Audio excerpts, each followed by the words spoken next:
All right, it looks like we are live. This is Goddess Vibrations, a spiritual sexual empowerment show. This is Natasha Edwina. I am your host. I am going solo tonight, as you can see. So give me a minute. I'm also going to live stream on Instagram. I haven't done that in ages. I didn't even know if they still had that feature. So I'm going to do that simultaneously. So if you'd rather interact with me on Instagram, head over there to my profile at natasha.edwina. And this will probably be a shorter episode because it's just me and you talking. So please send your comments, whether you're watching on YouTube or Instagram. And here we go. We're going to go live on Insta.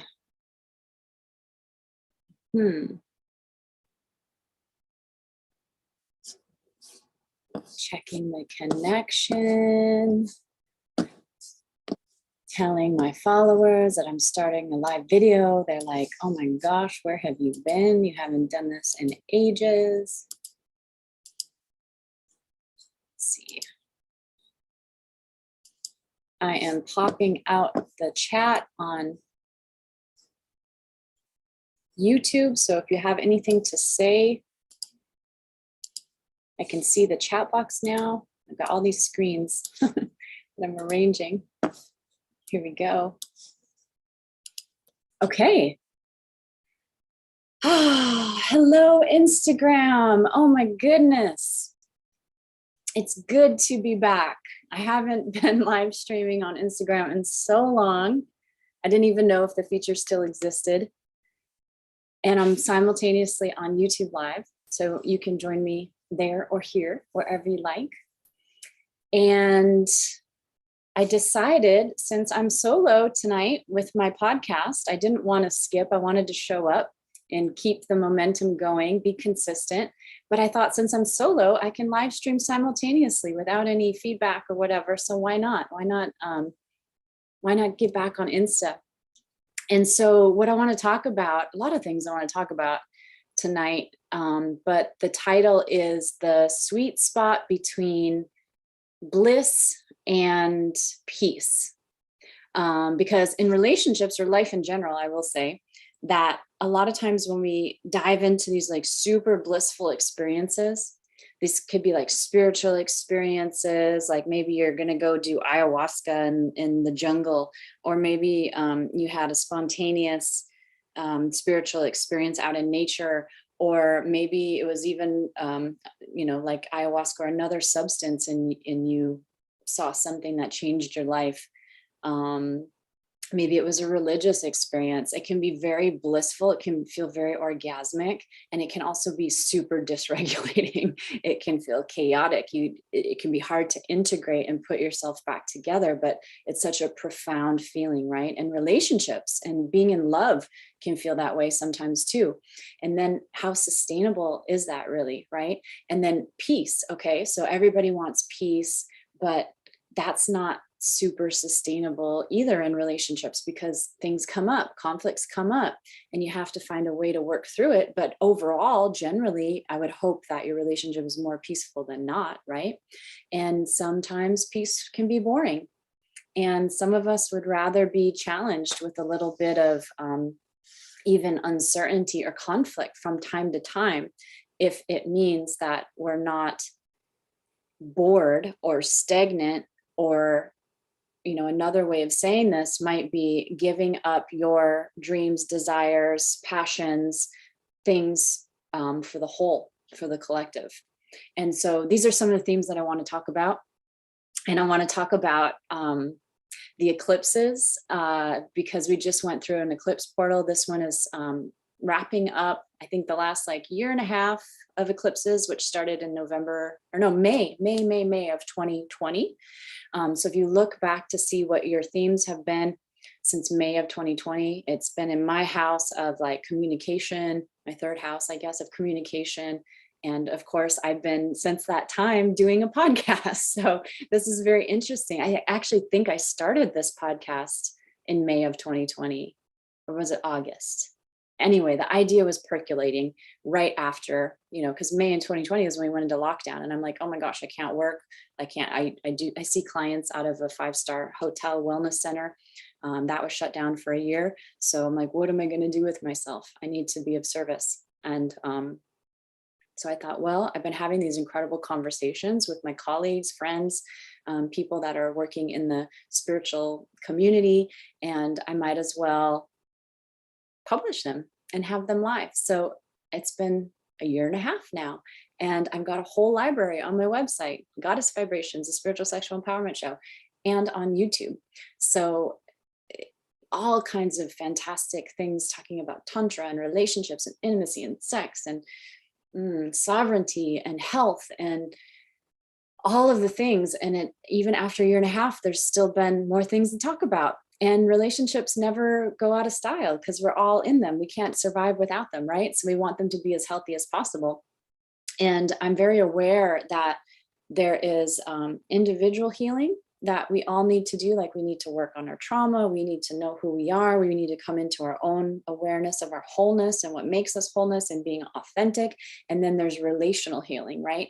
And not even healing, but learning those skills of like knowing how to sustain and navigate a relationship. And that is very different than your individual, knowing yourself as an individual. So I'll say, and this is, I love astrology, so I'll make astrological references. And if you speak astrology, awesome. If you don't speak astrology, then just ignore the words the terminology that I'm saying, and just think about this pattern or how this shows up in your life. For me, I have South Node Aries, which is the warrior, like the spiritual warrior, right? Always ready to defend somebody, ready to like go into battle, brave, leader, all of this stuff. So that would theoretically be my past life. That's what I'm good at. Like, I've already mastered that. The North Node is always your opposite. So what this lifetime is all about and where you're moving. So for me, that's Libra, that's partnership. And so I'm supposed to be learning more about partnerships. So theoretically, I'm really good at being myself, being authentic, knowing who I am. When I come into a relationship, I'm really clear about what I want, what I desire, who I am. And I will be honest and say that if the togetherness threatens my own authenticity, or it threatens my own, what I know is right for me, I will tend to leave the relationship if it can't be healthy, right? And so I'm a relationship therapist. I'm a licensed marriage and family therapist. I've been studying systems theory and relationship science and the art of therapy, as well as the science of therapy. And yet I still have my own work to do, right? So when I share what I'm about to share with you, some personal stories and some philosophies, some of them are my own awarenesses, some of them are stimulated by other thought leaders in this field, and I will credit them when I can. It's an integration of all of these themes that I've been seeing as I've been studying relationships the last 20 years and experiencing them myself. And I want you to know that I'm still on the path. So I'm still having to do the work. And who was it? Dr. Stephen Porges, who is the founder, author of Polyvagal Theory, has said, it doesn't matter how much of a scientist you are or a therapist and studying and helping people through relationships, we still have a nervous system. We still experience stress and fight or flight. We still get triggered and provoked. Hopefully we have this theoretical knowledge and then we embody it. So we have some skills at self-regulation. But when you're in your most intimate relationships, you're going to be triggered.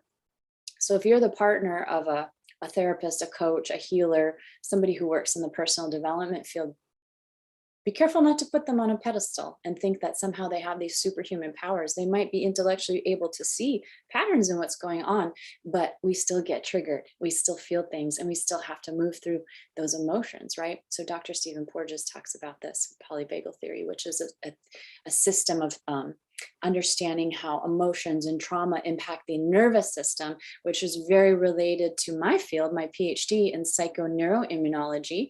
Mind-body medicine is what it's called. I'm on a break. I always have to say that because I don't want to put out there that I have a PhD. I have 7 years of all but dissertation of a PhD, but I have not finished the dissertation. And my dissertation is on the integration of spirituality, sexuality, and that has to do with the nervous system, and it has to do with healing. So you see how this is all related. It has to do with Tantra and the philosophies of Tantra, this unity, right? Polarity, moving through conflict. The thing that I've been thinking about a lot lately, and you might have seen in some of my posts, is how we have all of this polarization right now. And polarization is like Trump, Biden, vaccination, no vaccination, like whatever it is, it's like we're opposite, we're opposite. But really, if we can find the connection point between those opposites, that is the Tantra, that is the polarity, that is the yin and the yang. And we need both in balance of opposites, whatever the opposites are, to be able to transcend, right? So if it's conservatism versus progressiveness or whatever it is. And so if we can change that polarization to connection, then we can go to polarity, which is that magnetic attraction that is creation energy. So I've been really on this concept lately. And oh yeah, it's a lot to study this and experience it in your own life. You know, I imagine if like you're an accountant, you just go to work and you do your accounting, and then you come home and then you have your relationships, right? But to always be talking about relationships and then having your own experiences, it's something else. So let's see if anybody has any questions, or if you're feeling what I'm saying, just pop a comment here and I will address it and answer it. Or if you know, even just if you're stopping by, like give a little heart or a little like emoji, or, you know, let me know you're here. I would love that. I would love to know who's here. Okay, so we're talking about bliss and peace, right? And so I'm talking about the integration of sexuality, spirituality. I'm talking about the integration of polarity and magnetic opposites. And sometimes bliss and peace can be magnetic opposites. So how do we find that integration between these really powerful, let's say passionate experiences or awakenings, and also being able to integrate that into a peaceful existence? It requires, so now this is the work of Esther Perel. I'm very much aligned with her work. She's a psychotherapist. She's a consultant. She's doing it all. She has a podcast. She created, I think, an intimacy game recently. She's doing all the things that I see myself doing. She's an older version of me. I'm a younger version of her. Maybe I'd like to say that. I'd like to think that anyway. I'm very much aligned with her theories. But what she's saying is that there's two things that need to happen in deep, intimate relationships, because the more intimate our partner is, the more close we are with our partner, that we actually are going to get more triggered. Those are the people that hurt us the most, because especially after you're married, let's say, and there's maybe a legal marriage or a formal commitment, now you're like, this person's not going anywhere. They have to stay. They're kind of like a captive audience. So we will be less kind to them sometimes, or we will do things that we wouldn't say or do to other people because we're going to get immediate consequences from those other people, right? And so she's saying that we have this aggression, these little microaggressions that come out, and they can slowly erode our relationship, and they do impact things, everything from our sex drive to our connection. And she also brings up that women, so this, I've seen this in my dissertation research, that women, we think that women lose interest in sex once marriage happens, or once they become married. We've all seen the jokes or the memes about like begging your wife for sex, or she doesn't, you know, she has a headache, or all of this stuff. It's not because women are not interested in sex. It's actually because women have a lower tolerance for boredom when it comes to sexuality. And so the minute we become bored with sex, then we don't want to have it. Like, we don't feel desire, we don't get turned on. And the way to turn on a woman tends to be very different than the way to turn on a man. And every woman is different. This is what I'm learning in my research, in my dissertation, my sexuality research. And this is what Esther Perel is also saying as she's going through and studying the research. And so a lot of what creates extraordinary sexual experiences, let's say bliss, whether you're experiencing that in your partnership or you're single, for women, so much of sexual desire comes from romance, and it comes from connection and intimacy. And so what happens after commitment,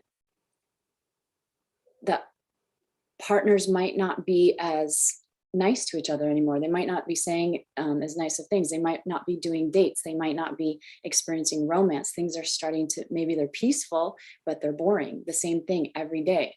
And so, like as she's saying, we have to work at this. We have to make it a point to work at this. It's you can't expect to have all of those same attractors that were there in the beginning of the relationship just automatically maintain, the same way that you can't go work out at the gym, twice and create a six pack. Or once you've created a six pack, you can't just eat whatever you want and not work out and work at it and have it maintained. We know this about physiology and energy as it works in the body, but for some reason, like emotionally, we don't think about maintaining these emotional connections, right? And so women will often lose their desire when the romance goes away. Now, I will say, as a middle-aged woman, post-divorce, I separated about 7 years ago and got a divorce, and have been, dating in and out after my, in between breaks for my PhD. I've been pretty busy and I have 2 children. But I would say overall, what I've noticed, particularly with American men, is so little romance. Men are now, even in the dating phase, not really offering much romance. It's more like, you want to get on the phone? Do you want to like go for a walk? Like it's like, there's something about chivalry. There's good pieces of chivalry. Let's not throw out the baby with the bathwater, right? There's good pieces of chivalry that had to do with romance and actually courting a woman. And women are becoming more, one of the complaints I hear from men, I would say, is women are becoming more masculine, right? They're like doing more things, stepping into like more masculine roles.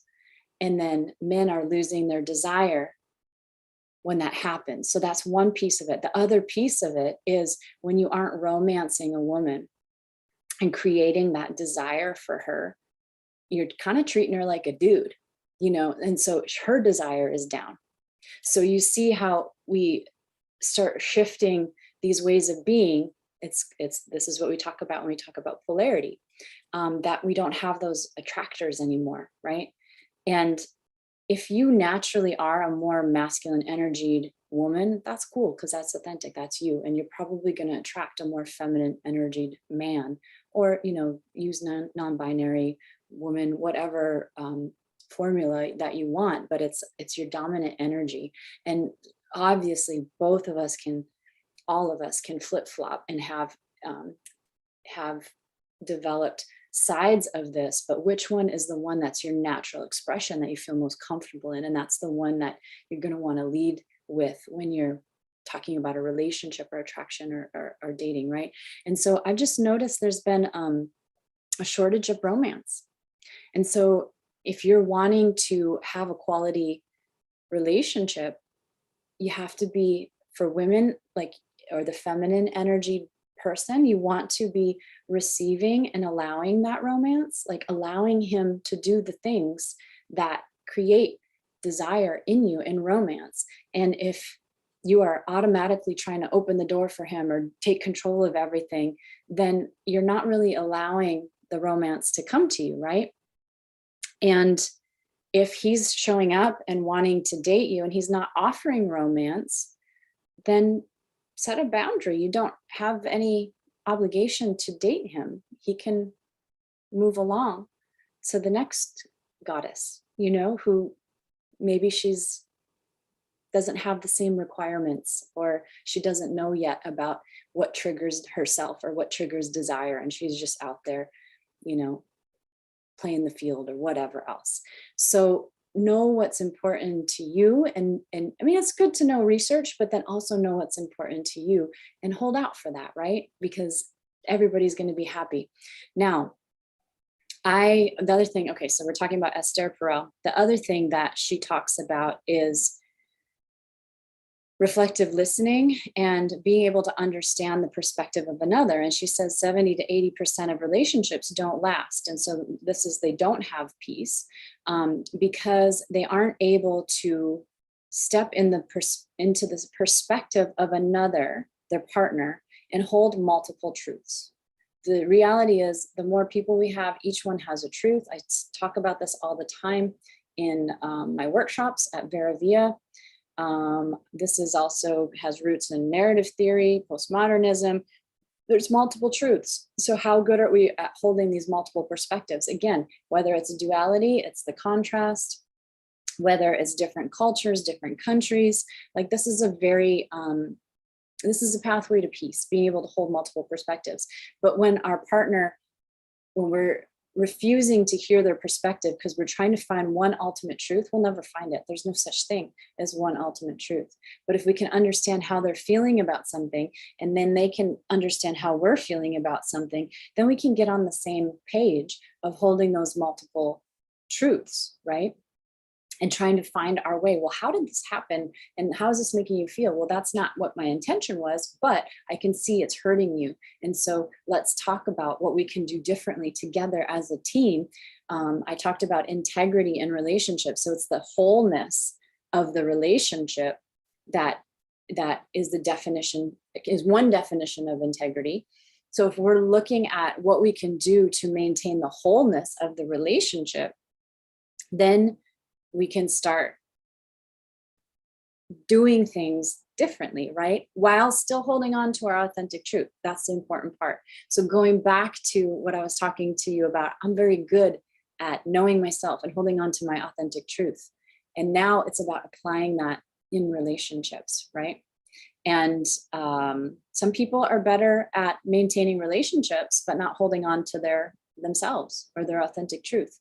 Which side is better? The person who's their own authentic self, but maybe they can't sustain a partnership for very long, or the person who can be in a 30-year partnership, but they never really were honest about their own desires or what they wanted to create in the world. I don't know. I don't know which one is better or worse, but I do know that we can have the balance of both of those things, just like we can have that sweet spot between bliss and peace, so that we're feeling peace, but we're also having these blissful experiences, right? And it doesn't have to be dysregulating and chaotic. So, so that's been on my mind a lot. And the other thing that Esther Perel talks about is that modern relationships, you know, we put our partner on a pedestal and we expect them to meet all of our needs. And it used to be that we lived more in community. We lived, even 100 years ago, you know, we lived next to water. We lived on not in a high rise. We lived closer to nature. We had more community, tribal type living. And we've moved away from that. And now we expect our partner to meet all our needs, which is impossible. And so it's about having other friendships, having other sources of expressing yourself or developing your own self, so that the energy between you can go other places. Because if the energy is too intense in the dyad, that will split it up. It'll break apart. But really, it's about having a system, you know, and having other members of a system that the energy can move through and stay healthy and not get too intense. It's kind of like I see Michelle Wald was on here. I don't know if you're still on here, Michelle, but Michelle's an amazing functional medicine physical therapist. And so when you're dealing with let's say a trigger point in a muscle, so you have a muscle that's got pain and there's this trigger point in the muscle spindle, it's all this electrical activity right in that spindle, right? And so what we need to do is sometimes, oh, you're here, Michelle. Hey, we're trying to massage out that trigger point and like get that electrical energy to dissipate so that it doesn't refer pain to the muscle. Other things you might do is acupuncture needles, or Michelle probably has lots of different techniques about dealing with trigger points. One of the things that they were researching when I first started my master's in psychophysiology and biofeedback, because they're shooting, what is that thing for the wrinkles, Botox, into the trigger points to paralyze them so that the pain would stop, right? I think that was like a short-term solution. It's not really a good, you know, healing the problem, but it does take away some of the pain apparently. So a relationship, when you put all of your needs into just the dyad, that's what it's like. It's like a trigger point and it's going to cause pain. So we have to let that dissolve and spread out that energy so it can go where it's supposed to go, and create health in the body, create health in the system emotionally. So that's how that works. I think is that so, you know, how for me, I'll go into my personal sharing. I've been kind of private lately. I think it's just been like all the censorship and all the just the negativity online. And I'm like, whoa, like don't need anything extra. So I kind of pulled back a little bit and been private. But I do also want to show up and put myself out there and talk about things authentically, so that if you're going through them or my clients are going through them, that you don't feel so alone. So that's my intention for going live on Instagram tonight.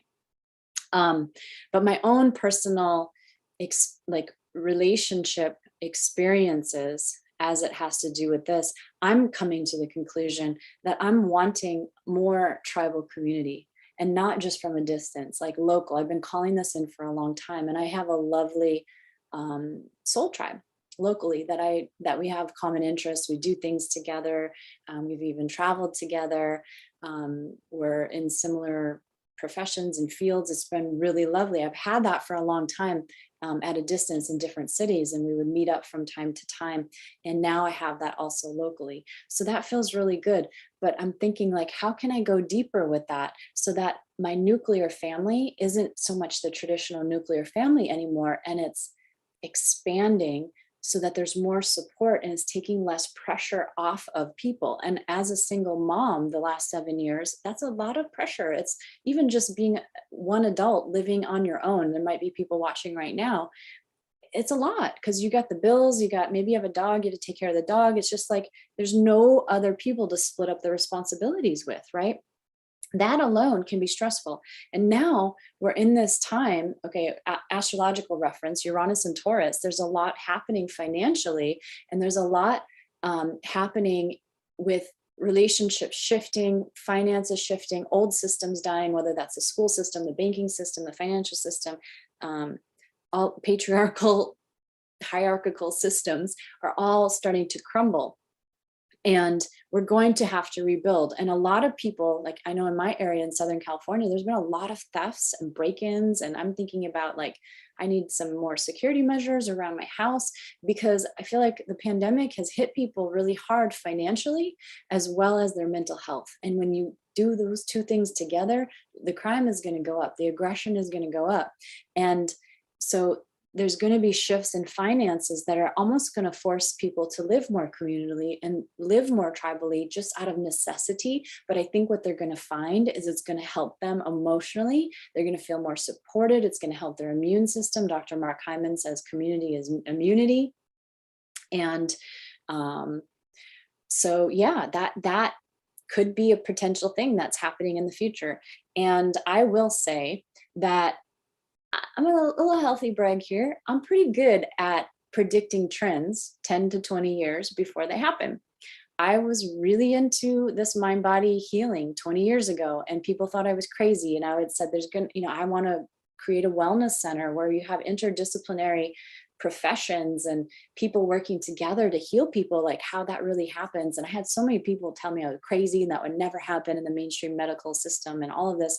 Now, oh my gosh, mental health is huge, and integrative mental health is huge. And people are doing amazing creative things with integrating meditation, mindfulness, nutrition, functional medicine, all of these things into mental health. Finally, after 20 years, this is happening, right? But I saw it a long time ago. And so it's because you can see what needs to be done, and you take the systems approach, this bigger perspective, right, of what's going on, and say, okay, now how do we get together and create this to happen? So this is also partly why I work as a consultant. I'm able to see multiple levels and multiple things and help people find their way through and put plans into action. So, okay, 20 years ago, Michelle's saying, yes, sister, just like in my program. Yeah, you get it. You're working in functional medicine. I'm sure you know a lot of the stuff that I'm talking about, Michelle. And the world is shifting, and we need healers and practitioners to show up, you know, like never before. And we also need all types of people. So those conservative, let's say you're a progressive person, right? And you're so irritated with these conservatives who are just looking at the surface level of things. They're not looking at the bigger, you know, the future. They're looking more at the past or the present or what just needs to be fixed on the surface. We also need those types in the world, because those are the people that are implementing what's happening right now. They're the more analytical types that are breaking things into pieces and only seeing one little piece over here and not seeing the big whole. But we need that, because those are the people that take action right now and put things into place right now and what's working right now. And we also need the idealists and the big thinkers and the system thinkers, because they have the ideas and they can see the future, right? And so if we work together, again, these connection points, if we can take polarization and find the connection points, we have now polarity. We can respect each other's differences and say, hey, I see that you think about things differently than me. And sometimes I don't agree with what you say, but that's why I'm here, to have a checks and balances for you. And they'll say the same thing to us. I think you're too like idealistic sometimes. I think you, and I'm not labeling myself necessarily as a progressive. I think I'm pretty moderate. I'm like Ruth Bader Ginsburg. The more you know, conservative society is, then I'm like more progressive. The more progressive society is, and I get more conservative. It's like I'm always trying to find that balance point, right? I'm really thinking about both sides always, as a natural scientist and therapist. And so, but I do tend to be an idealist and more future thinking. So I'll just say that. So, you know, these conservative types are going to be like, well, you're too idealistic. That'll never happen. That'll be 30 years, 40 years. But when we come together, we can make it happen. But we can't do it if we're all the same. We can't do it if we're all conservative. We won't evolve. The species will die out. We can't do it if we're all progressive and we have all these philosophical ideas that never get implemented, because we're just sitting around meditating in caves and talking about healing all day, and nobody's going out to like make money and make things happen and implement things. So you could see that we need both types, and we can have this love and appreciation for each other, but we're not ever going to figure that out collectively, systemically, until we figure it out in our own relationships. And so when things get intense in our own relationships, and Michelle says, as the pendulum swings, exactly. And then we have to stop swinging back and forth. Like, it's like, now it's trending to be here. Oh, now we're going to make up for it here. Now we're going to, no, it's like, how do we come to that balance point and actually move up and transcend? And then, you know, get like smaller swings. So in our own relationships, when we can navigate and we can use nonviolent communication and we can use reflective listening and we can have these communication skills to see the different perspective, even of someone that we thought we were aligned with and we thought that we were seeing eye to eye with, which that can be the most painful person to be at odds with, right? Because you thought like you're just thought about things all the same all the time. That is how we heal this in society. This is how systems theory works. And so we do this relationship and figure out these relationship skills, and we can practice this every day, every moment. That's a beautiful thing. Every conversation, every word that you say to your spouse, to your children, you are healing society and you are healing the collective, and you don't realize it, but everything is happening. Everything that happens in the macro is happening in the micro. Everything that's happening in the microcosm is happening in the macrocosm. So all of that energetic shift is starting to happen. So the best thing you can do is focus on your own relationships, because the better you get at that, and now you can see where therapists and consultants like myself and healers come in, because when they're helping you fix your life and fix your relationships, it frees up your energy. Even removing pain, it frees up your energy to do this work. And when you're doing this work, it becomes so automatic and unconscious to talk this way to people in a mindful way, in a nice way. We start to do it with everyone. It just becomes a habit and the world starts to shift.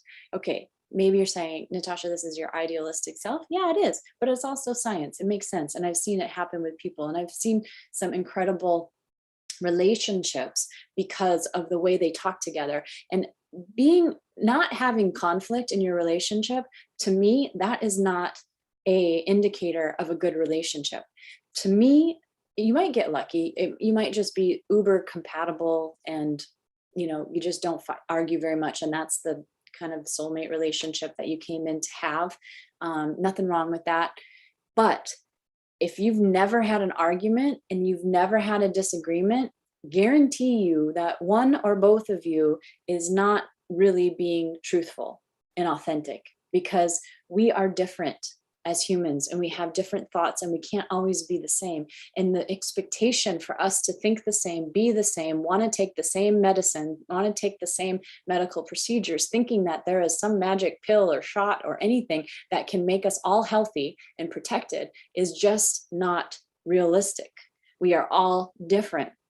And this idea of forcing people to be the same, it's just fruitless, because it's not possible. We are all bio-individual and we are all different. And what this is rooted in is codependency. So that's not a psychological term, but it's a pop psychology term. What the psychological term would be is emotional fusion or enmeshment. And it's when you grow up in a family system that is so for togetherness that they don't allow you to be yourself. And that could look different ways. At the most extreme level, it could be like, no, we are all engineers in this family, and so you have to be an engineer, you can't be anything else. Or we are all bankers in this family, so you have to go into the family business. And it's forced. And if you don't do that, you're going to be financially cut off, or even worse, emotionally cut off. It might be like, no, we don't have gay people in this family, and if you're that, you can't be part of this family. Those are some of the more extreme kind of toxic examples, but it could be something as simple as like, oh, don't air your dirty laundry, or we don't do that in our family. Or, embarrassment or shame over somebody that doesn't see things or say things or do things the way that you do, because that person is not a reflection of you. Your family member, your child, your brother, your sister, they are not a reflection of you. You might come from the same tribe, but they are their own person with their own life experiences. And whatever they do, whether positive or shameful, has really nothing to do with you. And yet we feel like it should, and we should have this control over other people. And so when we think that we should be the same, or we should think the same, or always be aligned, it's this level of enmeshment and codependency that comes from our family of origin, and it's unconscious, and it pops up now in our friendships, in our work relationships, especially in our partnerships, and it will kill desire and it will kill romance every time. And if you want to learn more about this, there's a book called Passionate Marriage, Dr. David Snarsh. I actually read this book in my early 20s. I was going to therapy, and I was in a relationship that, we were both young, and we were both, and by the way, the more passionate and intense the relationship is, usually the more codependent it is. And it was snuffing us out. It was smothering us. It was strangling us. And I went to therapy. He wasn't interested in going, but I went to therapy and started to unwind some of this and unwork some of this. And my therapist at the time gave me this book, Passionate Marriage, that had to do with, unwinding codependency in relationships. It was really helpful. And then I moved to San Diego. This is in 2002 to start graduate school in marriage and family therapy. And it was one of the textbooks. Imagine that. So very aligned. And since we're on the subject of relationships and astrology and eclipses, I mentioned a little bit in the beginning about eclipses. These eclipses can wipe things out of your life, and they can set you on a new path. And so these past eclipses, the last 18 months, have been in Sagittarius and Gemini. They're moving into Taurus and Scorpio. My understanding of that is we're going to be moving more into creativity, creative expression, money, finances, relationships, love. These will all be themes that are up for, and sex is creation. And these are themes that we're going to be working with in this next eclipse cycle, but I've heard astrologers say different things. Leo King is saying that this eclipse is ending a 19-year cycle that started in November of 2002. So think back of the themes that were happening in November of 2002. I just shared mine. I was leaving a very beautiful relationship that I thought would be my life partner. Is the first person I ever met that I thought would be my life partner and that I would marry him one day. And it was also, there was some codependency there that we both had to unwind. And I was devastated when that relationship ended. But in 2003, in November of 2003, I had, he was withdrawing and pulling away some. And so I said, well, what if I can't have love, if I can't have this partnership that I want, I'm at least gonna go after the next best thing, which is my career. And so I was able to, I'm very good at creating happiness in my life. No matter what's going on around me, I'll make the most out of whatever I'm dealt, whatever the cards that I'm dealt, I make the most out of it. And I think when I work with clients, I also help them do that. And I do see the potential, beauty, possibility in every client that I'm with, every person that I'm with, really. And this is, I believe, a gift that I have, right? So anyway, I use that inward too. So now I've lost this love in my life, but I am starting a whole new career. And I thought I was moving to San Diego to study psychophysiology and biofeedback. And they canceled the program and I got funneled into marriage and family therapy.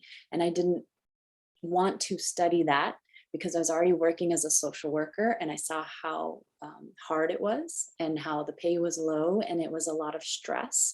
It was hard on my body. It was hard on my, there's emotional trauma, vicarious trauma that happens. I was working with abused children and child abuse reports and all of that stuff, and the families that were involved in these crisis situations. And but I realized when I started to study the theories of marriage and family therapy and systems theory, it was exactly what I needed personally as well as professionally. And even though I don't work as a traditional therapist, and I moved more into a mind-body health consultant role, I still do a lot of the same stuff that therapists do, but more. I'm adding in different elements, and it truly is consulting. It's a big picture perspective and looking at a efficient, sustainable way through. And so it was perfect. It was perfectly aligned, even though it wasn't what I wanted. I thought I only had about a year of school in me. Took me 9 years to go through my program and get licensed to be able to have a license to practice on my own. So that happened in 2011. Of course, I had 2 babies along the way and I was doing intern hours and it was a lot.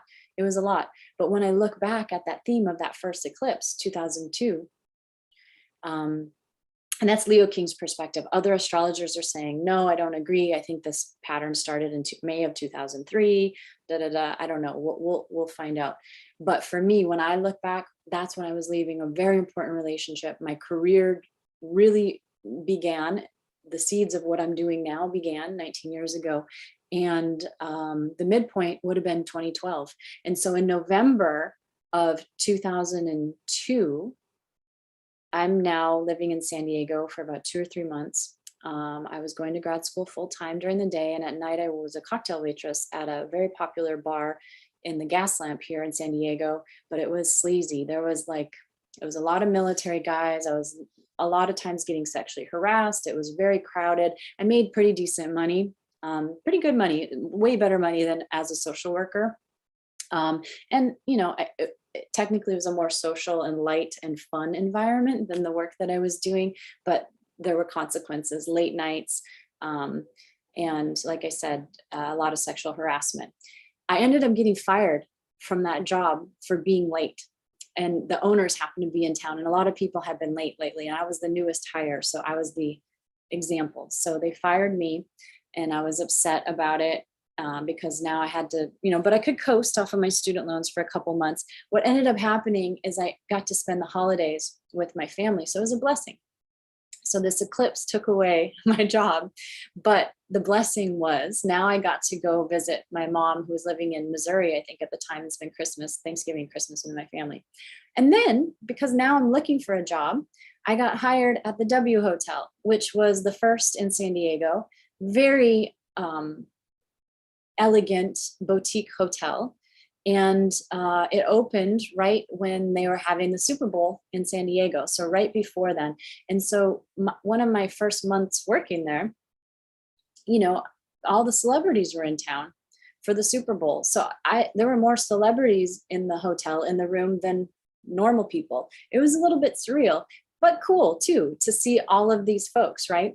And I worked there for maybe, maybe 3 or 4 years. And it was definitely a high point in my life. I had a lot of fun. So again, you know, I left this relationship, this peaceful life of this man I love deeply, and I thought I would spend the rest of my life with.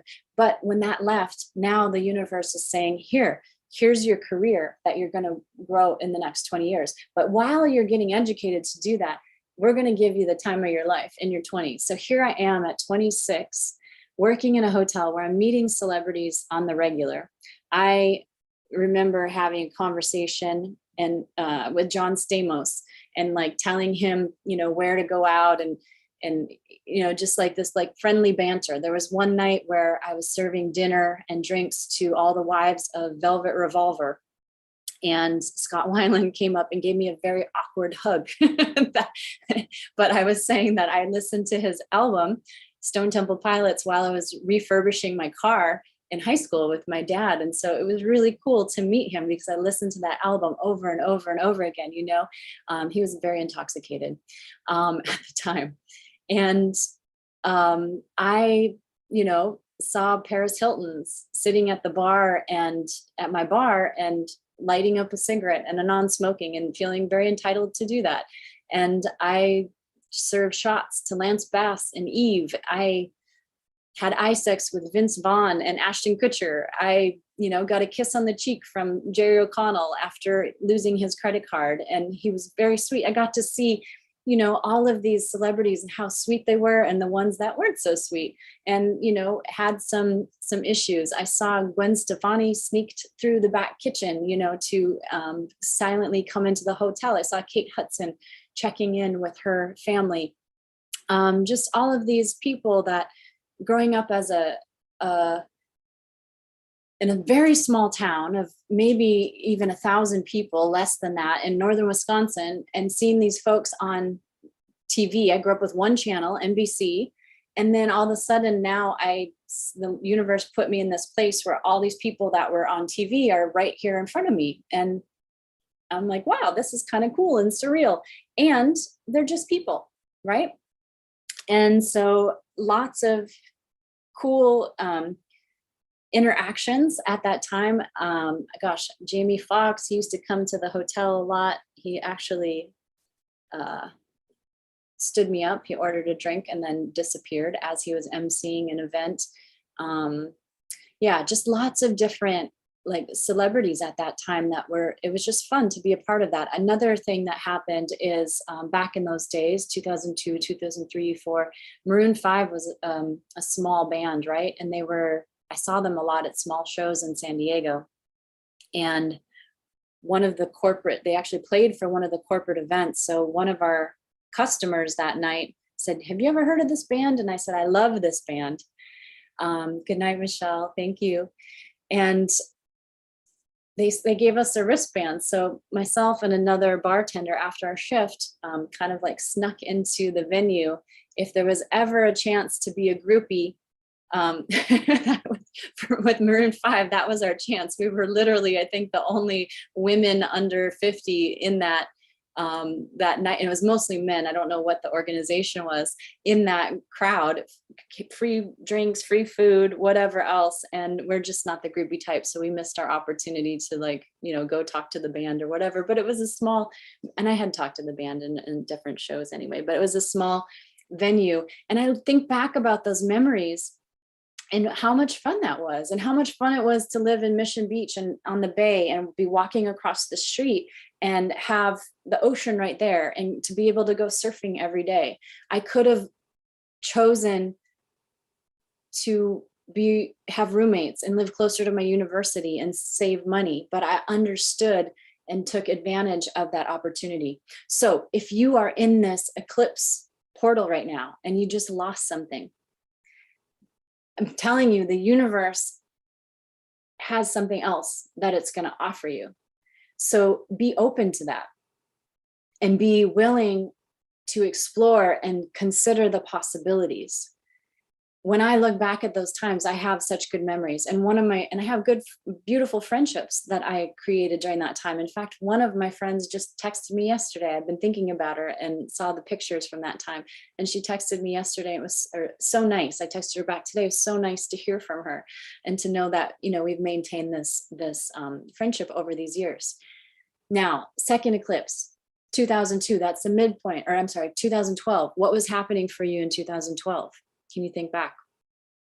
For me, same theme, leaving my marriage. I was preparing to leave my marriage and I was preparing to leave my job at the school system as a therapist because I started to see things weren't going to change, that they had been stagnant for a long time. And I said, okay, I need to make a 2-year plan of exiting and creating my own business like I've always wanted to do, even though I'm still the primary breadwinner and I felt obligated to support my family and my 2 kids now, and they were young.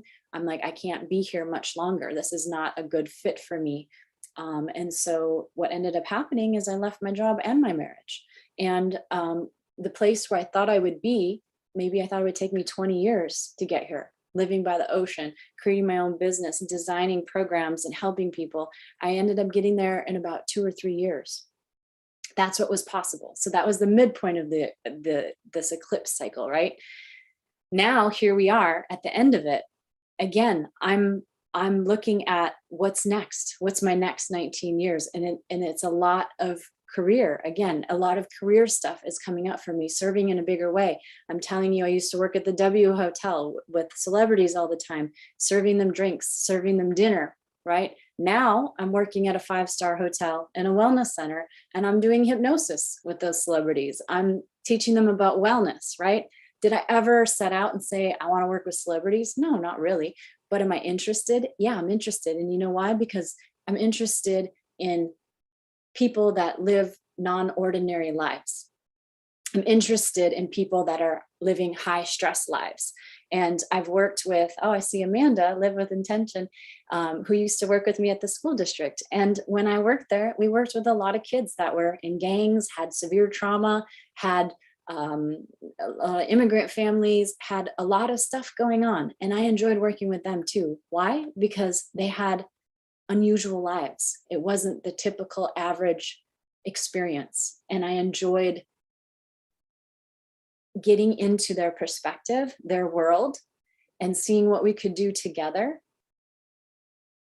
to find a way through all of that. Because I believe when you have this extraordinary stress and you have this extraordinary challenge, like I could say we're all having right now on a global scale, that you choose to come in on some level to have that experience, because it will toughen you and it's an opportunity. It's an opportunity to grow. And so I'm always worked with people that are living unusual lives. So that was my past. I work with a lot of these kids. Now, again, when I'm working with CEOs of huge companies and I'm working with celebrities, they're also having high stress, unusual lives that the average person doesn't have. It's the same fascination, it's the same curiosity, it's the same skills to move through stress, to create something. Different resources, of course, different resources, that's the difference. But this is something that I'm passionate about, right? And I never set out to do that, but my own experiences of trauma, my own experiences of navigating extreme circumstances probably helped me magnetize some of this, or led to me magnetizing some of this, because when I was able to successfully move through it, now I can be of service to help other people. I would not be any good, in my opinion, to my clients right now if I had a cushy life. or if I had a privileged life, there's some areas of privilege that I have. I'm a white woman. I'm decently attractive. Those sorts of things, I look younger than my biological age. Those sorts of things are privilege, right? It changes the way people perceive you and react to you, and thus maybe decide to help you or get your foot in the door of certain things. So I'm aware of that, but I've also had to navigate some gnarly things, right? And all of us have. It doesn't matter, because the nervous system doesn't know what color you are. The nervous system doesn't know what gender you are. The nervous system doesn't know, if you're attractive or unattractive and how people might respond to you. The nervous system responds to trauma. It responds to provocations. And along with that is our perception. So if you perceive something to be stressful, your nervous system will say, this is stressful. But if you perceive something to be, well, you know what, this is an opportunity. It's a little scary. It's a little uncertain, but I think there's something great that could come out of this. Your nervous system doesn't feel the same stress.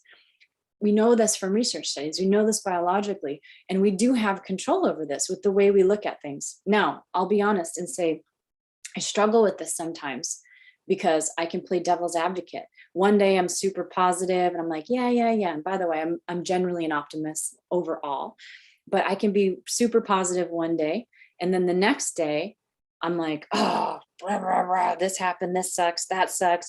I start to lose hope. I get frustrated because I think something's going to go a certain way and it doesn't go a certain way. Don't ignore that. Just let yourself have a tantrum. Let yourself feel it. Journal about it, complain to a friend, whatever. But the important thing is that it doesn't stay that way. You don't stay stuck there. You let it move along, and then you get to your desired reality. Okay. So say your desired, I will say that I've been very good about journaling my desires and what I wanted. So it used to start with like having a Honda Civic Del Sol, which I wanted it in green, but I eventually got a used one in black. It was about moving somewhere where it was warm and there were palm trees. I moved there eventually, never went back to the snow. It might be, palm trees or wherever it is that you want to be. Write those desires down, allow yourself to receive them, allow yourself to have them. And when I wrote those things down, what I got was something even better. Always even better than what I imagined. I've already surpassed what my childhood dreams were. I've already surpassed them.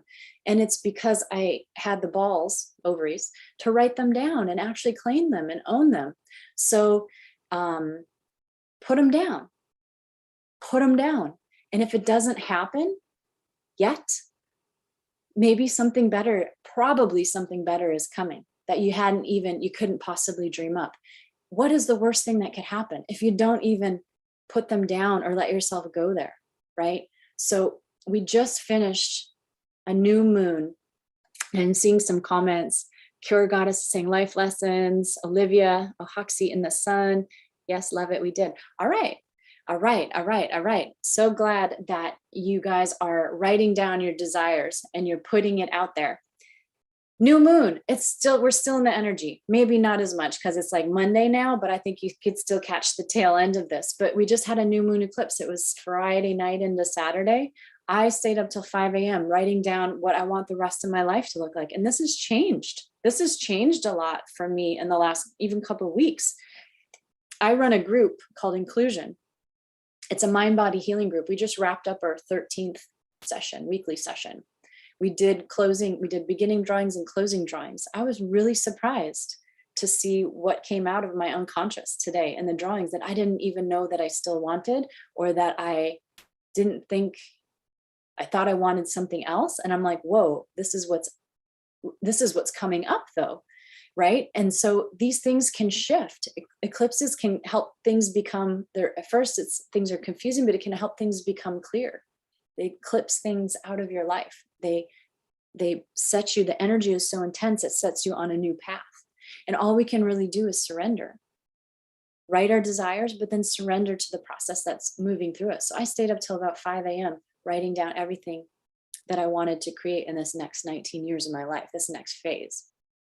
And now I'm recalibrating. I'm like, okay, I'm planting the seed. That's what the new moon is for. That's when the energy is heavier. Now, what are the action steps? because we can dream board. Like I said, we can sit in a cave and meditate. We can imagine all of the things that we want, and it's all beautiful. But we're in these physical bodies, so we need to get our feet moving and start taking steps.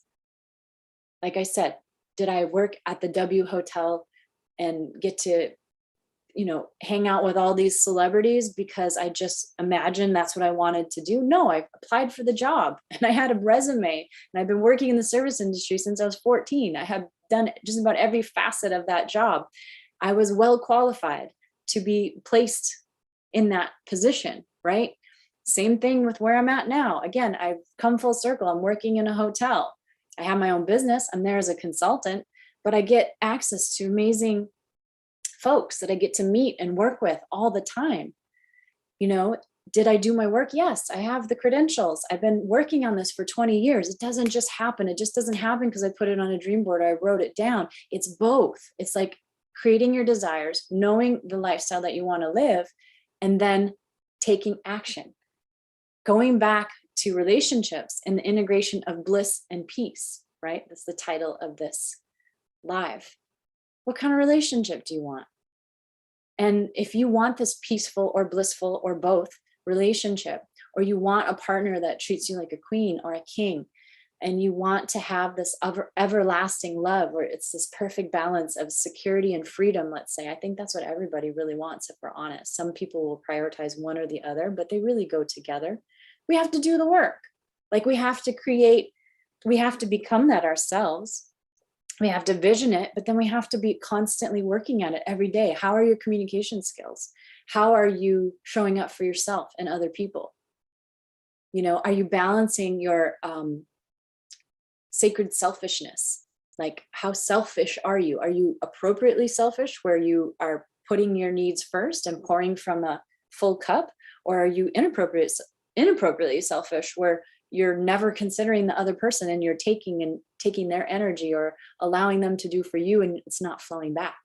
And of course, there's phases of life where this is going to shift, but in a relationship, that's what happens, a long-term relationship. But it should ultimately at the end, it should balance out. It should kind of go both ways. So looking at these relationship lessons, and if you're one of the many people during this eclipse cycle that lost a relationship, trust that there's something coming, something better coming. And I don't even know if that's a person or a career opportunity or something else that is in your wildest dreams. I do believe that the universe is always conspiring for our benefit, and we can't see the big picture. I always say, like, I'm really enjoying middle age because I'm old enough now to look back and see patterns in my life and see how things that I thought were terrible, horrible things actually needed to happen for me to experience things that have been so fulfilling and have been bliss points for me, and the realization of dreams, right? And so when we have loss or things happen, try to see how this might be serving you. Or if you can't, because we can't really see until we have hindsight sometimes, trust that it's helping you. Even things like death. My grandmother was my favorite person on the planet. She was my source of unconditional love. She was my safe spot, my person I could always turn to and know she was in my corner and would have my back, right? And when she passed, when she had ailing health before, so I knew she was going to go, I was grieving. I was sad. I spent a whole weekend just in tears, looking over pictures, all of this stuff. But now I feel closer to her energy than I ever have. I travel with her blanket everywhere I go. She had a down throw. I take it with me everywhere. I take it with me into every ceremonial space. I travel with it. And I feel like grandma's coming with me, she's a spirit guide for me now. And I do feel like she's communicating with me from the other side. And if I ever want one of her like famous hugs, all I need to do is ask and connect with her energy, and I can feel it in my body by imagining it. And that's the power that we all have in our brain when we want to call in a feeling, an experience. We can imagine it Imagine it with all of the senses. The brain doesn't know the difference between what's real and what's not real, because when we really dive into quantum physics, we realize that nothing is really real. Again, what is universal truth? It's all perception. So if we can have that perception of what it is that we want to feel, we can feel it in that moment in our body. And the more and more and more we do that, let's say we have a daily practice of that, the more and more you're putting that energy into that desired feeling, and it starts to shift matter. It starts to shift physical DNA. And we know this from epigenetic studies on hypnosis. So I do hypnosis. Epigenetic studies, epigenetics is changeable genetics. And we know that people that do hypnosis have shown epigenetic changes in their genes. So, their genes shifting towards a greater health on 1,300 different genes. It can be measured now. The imagery, like hypnosis is the language of imagery. We go through, we use images, we use metaphors to bring you to a preferred reality, or to go back into the past and correct the past. And when we remember the past differently, the past changes, because as far as we're concerned, our body changes. Now you might say something like, well, Natasha, I have cancer, or I had this, or I can't get that back, or I had this surgery. I had my appendix out. I almost died. Yeah, I'm not going to be able to get my appendix back from my knowledge. Maybe if I meditated on it every day, I could start to grow a little appendix nub. I don't know. I've heard of that happening too, people regenerating and regrowing organs. But I do know energetically that organ is still there. If you've had your ovaries removed or your breasts removed, you've gone through cancer, whatever, energetically, those organs are still there, even if the physical matter has been cut away. And so you can still interact energetically with those organs, right?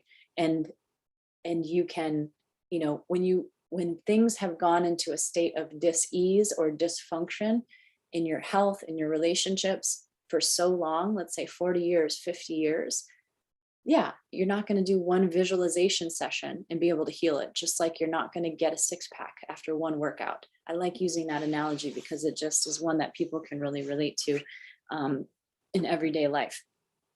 So please don't misunderstand where I'm coming from with this stuff. I'm not spewing new age fluff. I'm actually coming from grounded science. And this is really important to me. The reason I've spent the last 20 years of my adult life in higher education is because I really, truly wanted to understand the science for myself, and then be able to validate these experiences that I was having of healing and the ways of doing things differently. Well, I've been talking way longer than I thought I would tonight. As you can tell, I get really passionate about these topics. I'm so appreciative of those of you who have commented on Instagram. And I'm wondering if there's any questions you have for me, anything that resonates for you as I'm talking. This is super fun, actually, to be doing this podcast a little more integratively and interconnectedly with you all, being here with me. And I am interested. Well, this recording will be on YouTube, so it won't. I don't know how long it stays on Instagram anymore, but this will be posted on YouTube for you to see. And every Monday night, I go live, Goddess Vibrations, 8 p.m. Pacific Standard. I do have some really cool guests coming up. I did actually a pre-recorded episode today with Mike Watts. He is married to Kate Northrup, who does a lot of stuff with feminine energy, egg wisdom. They're both amazing entrepreneurs. He's working as a business consultant, and he has a podcast on masculinity. So we were kind of talking about masculinity and how relationships are shifting. Some of the stuff that I mentioned earlier on in this video, this recording, and the ways that, men are healing, the ways that women are healing, and how we can kind of come together and understand each other. I also have Dr. Mario Martinez, who wrote the Mind Body Code. If you have been to any of my workshops the last 6 years, I talk about the work of Dr. Mario Martinez a lot. His book is right up here, The Mind Body Code. Fantastic best-selling book, New York Times bestseller.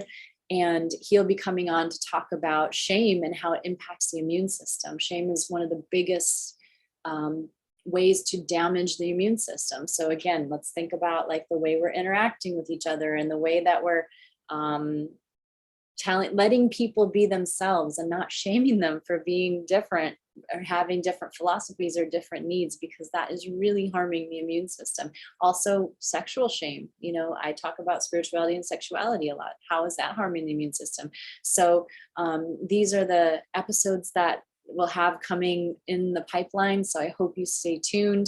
I won't, whenever I have a guest, I can't really go live on Instagram because I'm prioritizing YouTube, because I get the recording and it's on my channel. So this was just a one-off episode. But anyone else have any comments or questions or anything that they would like to share? I'll wait for a minute. I'm trying to think if there's anything that I wanted to talk about tonight that I didn't yet talk about. We talked about relationships. We talked about more tribal living. We talked about having the skills to navigate relationships. We talked about letting go and allowing something even better to come through, trusting, having faith, spiritual alignment, understanding desires, writing down in desires and intentions. A lot of good stuff.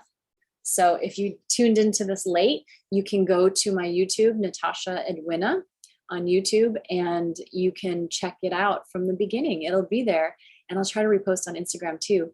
And they also convert after like an hour. And so if you can't watch it, just wait until, you know, a couple hours until it's totally posted. Donuts Rule 12.